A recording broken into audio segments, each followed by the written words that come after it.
Hello again, whiskey friends. Thanks for joining. I'm Durell, the whiskey saint. We're back at it with another review.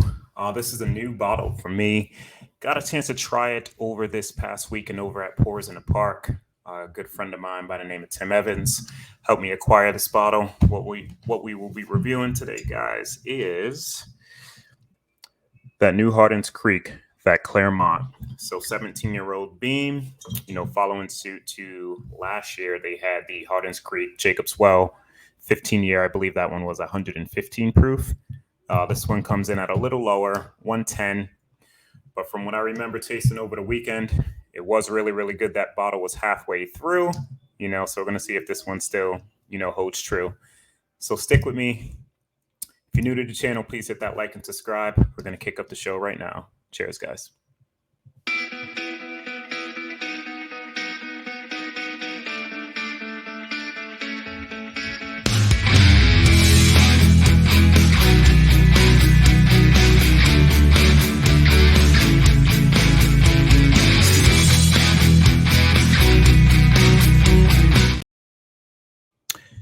Thanks, guys, for sticking with me. We're going to just dive right into this bottle. I was pretty excited and wanted this when I heard that they were doing a few different releases.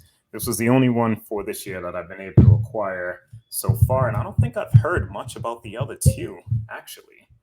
So we're going to pour this up. You can see that color. 17-year-old, it's going to be pretty dark from sitting in that barrel, but the camera picks it up well. It's such a beautiful bottle, too. Only thing I wish that they did do, like last year's Jacob's Well, it was a big aluminum box, and now this one's like a flimsy, like cardboard, if you can see. You're paying all those big bucks. The box looks great with the embossed look, but I just wish that it was actually metal versus the cardboard that it is now.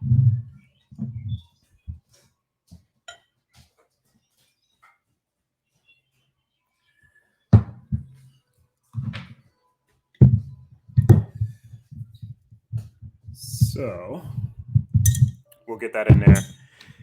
Give that just a quick second to breathe, guys, and we're going to just dive right into the nose, give you some notes, see if it tastes anything like the one that I had out in Michigan over the weekend. Like I said, that bottle was about halfway gone, so I had a decent amount of airtime. This one I literally just cracked yesterday. Took one quick sip out of it. Was slightly different, but it has had some chance or some time to sit with some air. So just going to see if it, gets a little bit better than what it was yesterday, approaching what I tasted over the weekend. So needless to say, if it isn't as good, guys, it does get better with airtime because the one in Michigan was really, really good. So let's see. Going to the nose. Cheers. And cheers to my man, Jeffrey Wack. That's his personal Glen. Pretty sick artwork.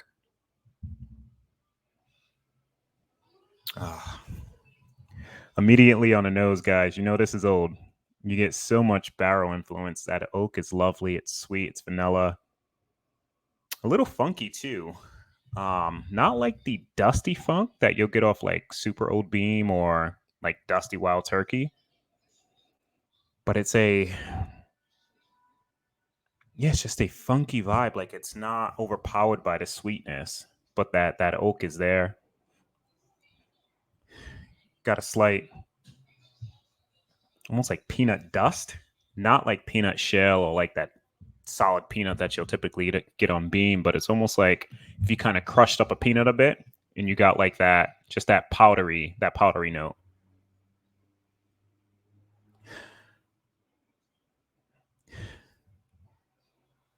Almost get like, I don't want to say citrus, but it's like a slight bright note that kind of shines like right in the middle of it.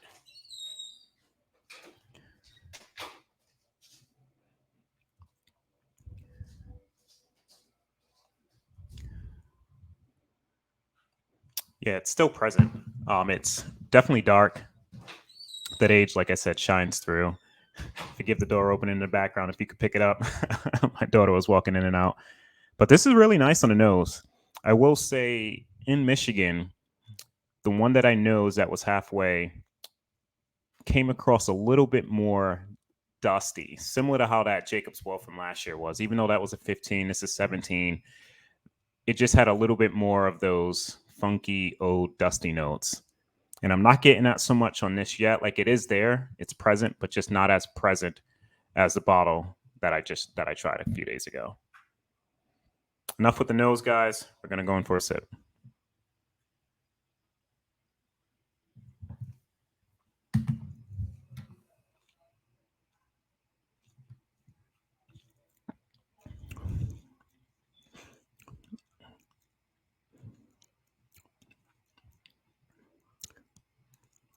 That's nice.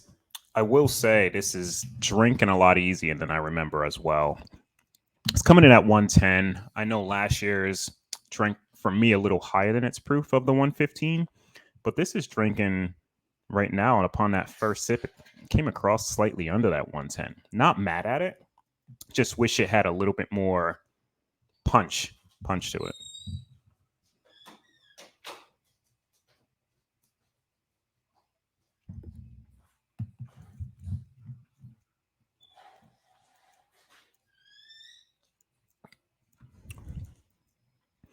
Yeah, upon second sip, flavors burst out a little bit more. You're getting all that oak, tobacco, a little bit of leather, vanilla's present. It's sweet, but not overly, which is nice. That's what I actually prefer versus it being just, too fruit for what, and something that's like at this age proof, especially from a bean product.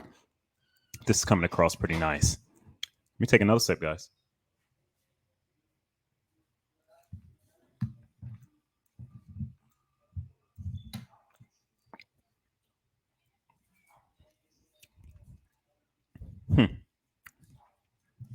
Yeah, each sip, it actually changes a bit. That one right there came across a little bit more darker, more rich. Just those dark flavors were a little bit more present. Heavy vanilla. Oak is not too overpowering, but it is a oaky whiskey. If you guys aren't too keen on some high age with a decent amount of oak, maybe it's not going to be up your alley as much as it is mine. I don't mind that oak presence at all. As long as it's not super dry, in which this one isn't. I actually rather have a decent amount of oak on the palate, and this gives you all that. A little bit of chocolate too, right at the back end. The peanuts through, like it is beam, but it's not like I said, not like a solid peanut. Like if you would just crunch it on them, it's more of the powdery dust. It's a lighter note. I'm gonna take one more sip, guys.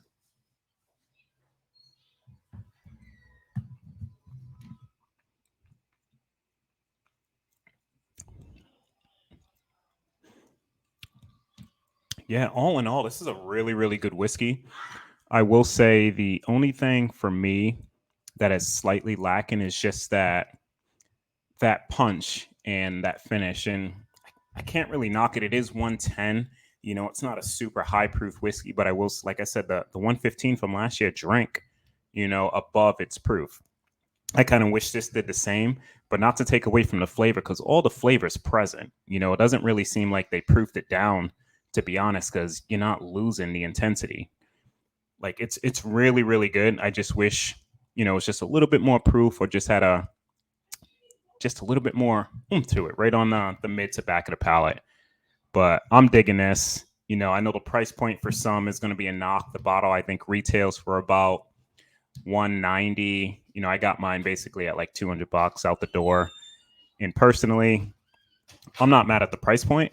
200 is a little pricey for most, but when you get in high age beam, 17 years at a proof point like that, they play into it with the marketing, with the bottle, and the nice container it comes in, and it gets some of us. But me personally, I'm not mad at spending that. Would I grab another bottle? I probably would. It's a really good whiskey, and there's not many bourbons, that are typically around that price point at that age statement. Unless you're looking at, some other blends, 10 to 12 years. Like those are pretty much out there, but you're not really seeing 15 to 20 year, between this price point. And that's why I'm digging this. And I'm a sucker for the bean profile too. I really, really enjoy it. So, guys, I did rank this on our score sheet. I know Jeff does a bunch of videos and he pulls it up. Haven't updated that, but I will say this scored a 82, which is in between good to, great for us. There are a few bottles that have definitely scored above that. I believe my number 10 whiskey of the year came in at, I believe, a 83. So there are a few whiskeys better than this at like a cheaper price point, but at that 200, you're paying for more than, well, for me, you're getting the fancy box, you're getting the fancy bottle, in the name and in the age, so for some, it may not be worth that 200, which is perfectly fine. For me, like I said, I don't mind paying that and would probably pay it again for another one because I really enjoy the bottle. But we're going to end it there, guys. Scored an 82 out of 100 on our sheet. I think it's worth the pickup if you do see it at retail. Anything over retail, depending how much, I would say upwards to maybe 20 to 30 bucks over or so, maybe okay. But anything outside of that, I would probably pass on it, guys. And maybe just ask for a sample, try it before buying. And if you think it's great, obviously you can, spend a couple more bucks to obtain it. But we're going to end it there, guys. Thanks for tuning in. Till next time, cheers. We're going to end it with some tunes from Mr. David Collins. Jeff, just be friends with me. But you have these whiskey friends, and you say hello again. Oh, Jeffrey, you should just be friends with me. But you have these whiskey friends, and you say hello again. Oh, Jeffrey, you should just be friends with me. But you have these whiskey